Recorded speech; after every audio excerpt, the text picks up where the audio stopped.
పచ్చని, ఎండలు వీచే అడవి మధ్యలో జంతువులన్నీ సంతోషంగా జీవించాయి.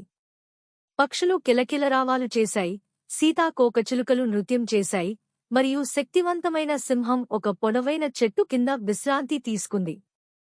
సమీపంలో ఒక చిన్న ఎలుక ఆడుకుంటూ ఆహారం కోసం చూస్తోంది.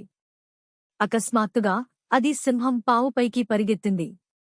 సింహం చాలా బిగ్గరగా గర్జించడంతో అడవి కదిలింది. సింహం దానిని తన పెద్ద పావు కింద బంధించగా చిన్న ఎలుక భయంతో స్తంభించిపోయింది. దయచేసి నన్ను తినకండి, సింహం.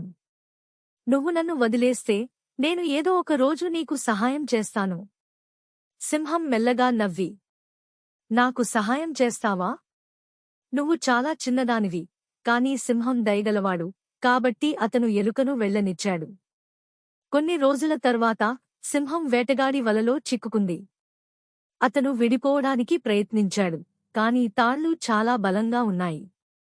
సింహం అరుపులు విని చిన్న ఎలుక సహాయం చేయడానికి పరిగెత్తింది. ఒక్క క్షణం కూడా వృధా చేయకుండా తన పదునైన దంతాలతో తాళ్లను నమలడం ప్రారంభించింది. చివరికి వల విరిగిపోయింది. సింహం కృతజ్ఞతగా నవ్వింది. ధన్యవాదాలు, నా చిన్న మిత్రమా అని అతను అన్నాడు. నువ్వు చెప్పింది నిజమే, చిన్న ఎలుక కూడా పెద్ద సింహానికి సహాయం చేయగలదు. ఆ రోజు నుండి సింహం మరియు ఎలుక ప్రాణ స్నేహితులయ్యాయి.